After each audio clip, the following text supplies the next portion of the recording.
കയ്യിലേക്കും ഈ നാട്ടുകാർ മടങ്ങിയെത്തുന്നുണ്ട്. എല്ലാവരും അയലക്കംകാരും ഒക്കെ എല്ലാവരെയും തേടിയാണ്, നമ്മുടെ സ്വന്തം ബന്ധുക്കളെ അല്ലെങ്കിൽ വീട്ടിലെ അംഗങ്ങളെ മാത്രമല്ല ചുറ്റുമുള്ളവരെ എല്ലാം തേടിയാണ് ആളുകൾ ഇങ്ങോട്ടേക്ക് വരുന്നത്. ഇപ്പോൾ ഈ റഷീദൊക്കെ ഇങ്ങോട്ടേക്ക് വന്നത് അദ്ദേഹത്തിൻ്റെ കുടുംബത്തിന് വലിയ നഷ്ടമുണ്ടായത്. കുടുംബത്തിൽ എത്ര പേരാണ്? ഞാൻ പഠിക്കപ്പറമ്പ് കുടുംബത്തിലാണ്. ഞാൻ മിസ്സിങ് എത്ര വരുന്നുണ്ട് ഇപ്പോൾ ഞങ്ങൾക്ക് ഇപ്പോൾ കണക്കെടുക്കാം. പക്ഷേ മരണപ്പെട്ട് ബോഡി കിട്ടിയത് 16 വരെ കിട്ടിയിട്ടുണ്ട് ഞങ്ങളുടെ കുടുംബത്തിൽ നിന്ന്. പിന്നെ ഇപ്പം ഇവിടേക്കുള്ള ഞങ്ങളൊരു എൻ്റെ എളാപ്പയാണ്, അദ്ദേഹം ഇപ്പോഴും മിസ്സിങ്ങാണ്. അങ്ങനെ കുറേ അമ്മായി മിസ്സിങ് ഉണ്ട്. അങ്ങനെ പലരും കുറേ മിസ്സിങ്. അതിൻ്റെ കണക്ക് ഇപ്പോഴും എടുക്കാൻ കഴിഞ്ഞിട്ടില്ല ഞങ്ങൾക്ക്. ഇതിൻ്റെ ഒരു പ്രശ്നം ഇവിടെ വന്ന് നിൽക്കുമ്പോൾ ഞങ്ങൾക്ക് നേരത്തെ മുൻപരിചയം ഇല്ലാത്തതുകൊണ്ട് സ്ഥലം അറിയില്ല. പക്ഷേ നിങ്ങൾക്ക് തന്നെ ഇത് എവിടെയായിരുന്നു ഈ സ്ഥലം എന്ന് തിരിച്ചറിയാൻ പറ്റാതെ ഉണ്ടല്ലേ? ഇപ്പം ഞങ്ങൾക്ക് കാരണം പോലീസ് പറഞ്ഞാൽ അവിടെ ഒരു പള്ളിയുടെ കിണറുണ്ടായിരുന്നു സാറേ. അവിടെ ഈ ഇടിഞ്ഞ സമയത്ത് അതിലെന്തെങ്കിലും പെട്ടിട്ടുണ്ടോ എന്ന് അറിയില്ല എന്നൊക്കെ ഞങ്ങൾ പറഞ്ഞു. ഇപ്പോൾ ഇവിടെ സീതമ്മക്കുണ്ടെന്ന് പറഞ്ഞത് പിന്നെ ഇതിൽ താഴ്ച കാണാതെ അതിലൊരു പയ്യൻ കുടുങ്ങിയിട്ട് ജീവനോടെ കിട്ടിയില്ല. പക്ഷേ തുർക്കി ടീം വന്ന് എടുത്തത് 158, അന്ന് അവർ പറഞ്ഞ 158 താഴ്ച സൈഡിലുണ്ടെന്ന് പറഞ്ഞു. അതിന് വലിയ കൊണ്ടുവന്നു. ഇപ്പോൾ അത് തീർന്നു പോയി. അതിലിപ്പോൾ ഇവിടെ 3-4 വീടുണ്ടായിരുന്നു. ഫസ്റ്റ് ഇടിയിലൊക്കെ അത് അതിൽ പെട്ടിക്കണോ, അതിന് മുകളിൽ മണ്ണിപ്പോൾ നിരന്നു പോയല്ലോ. അതിലൊക്കെ ഉണ്ടോയെന്ന് ഞങ്ങൾ അറിയില്ല. അത് സാറിനോട് ഞങ്ങൾ പറഞ്ഞു അവിടെയൊക്കെ ഇങ്ങനെ ഉണ്ടോയെന്ന് അറിയില്ല.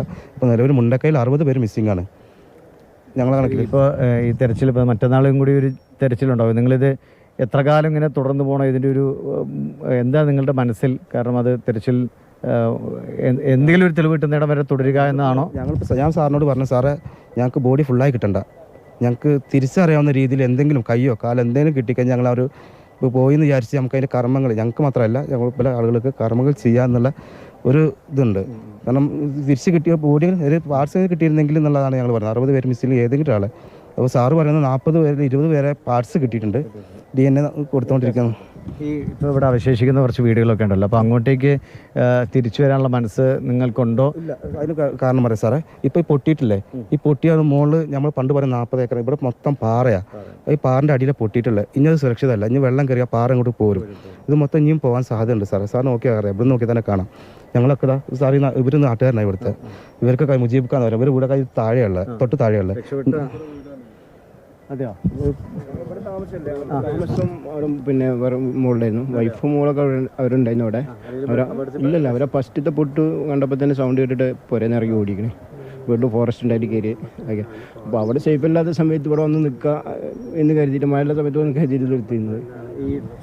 പിന്നെ ഇവിടെ കുറേ വീടുകളൊക്കെ ഉണ്ടല്ലോ, അപ്പോൾ നിങ്ങളുടെ സ്വത്തുവകളൊക്കെ നോക്കി നടത്തി വേറൊരിടത്ത് സുരക്ഷിതമായി ജീവിക്കാനുള്ള ഒരു അവസരം ഉണ്ടാക്കുക അല്ലേ? അങ്ങനെയാണോ നിങ്ങളുടെ? ഞങ്ങൾ ഇവിടെ നിന്ന് ഒരു കൂട്ടുകുടുംബമായിട്ട് ഞങ്ങളൊരു കുടുംബം പോലെ ജീവിക്കുന്ന ആൾക്കാരാണ്. അപ്പോൾ ഞങ്ങൾക്ക് മെയിൻ ആവശ്യം തന്നെ ഞങ്ങളെല്ലാവരും ഒരു സ്ഥലത്ത് ഒരുമിപ്പിക്കുക, ഒരു സ്ഥലത്ത്. അതന്നെ ഞങ്ങളെ ആവശ്യം, അതന്നെ മെയിൻ ഇഷ്യൂ ഞങ്ങളത്. അതെ, ഞങ്ങൾ എല്ലാവരും ഒരു സ്ഥലത്ത്. കാരണം ഇവിടെ അത്രയും കൂട്ടുകുടുംബമായിട്ട് ഞങ്ങൾ അത്രയും സൗഹാർദ്ദത്തിൽ ജീവിച്ച ആൾക്കാരെ അവിടെ.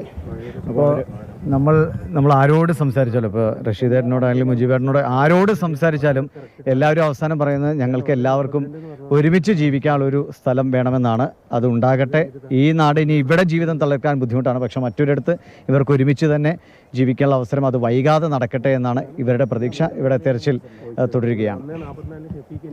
ദിവേഷ് പറഞ്ഞതുപോലെ അവിടെയുള്ള ആളുകൾക്ക് ഒരുപക്ഷെ തിരിച്ച് ഈ ഭൂമിയിലേക്ക് മടങ്ങി വരാൻ വലിയ പ്രയാസമുണ്ട്. കാരണം അവരുടെ എല്ലാം നഷ്ടപ്പെട്ട ഒരു ഭൂമിയാണ്. അവിടേക്ക് വരാൻ ഒരു ഭാഗത്ത് അതിൻ്റെ ഒരു സങ്കടം, മറുഭാഗത്ത് ഇനിയും ഉരുൾപൊട്ടുമോ, ഇനിയും തിരിച്ച് ഇവിടേക്ക് തന്നെ വന്ന് വീണ്ടും ഒന്നിൽ നിന്ന് കെട്ടിപ്പൊക്കുമ്പോൾ വീണ്ടും ഉരുൾപൊട്ടി അതെല്ലാം പോകുമോ, നഷ്ടപ്പെടുമോ എന്നുള്ളൊരു ആശങ്ക കൂടിയുണ്ട്.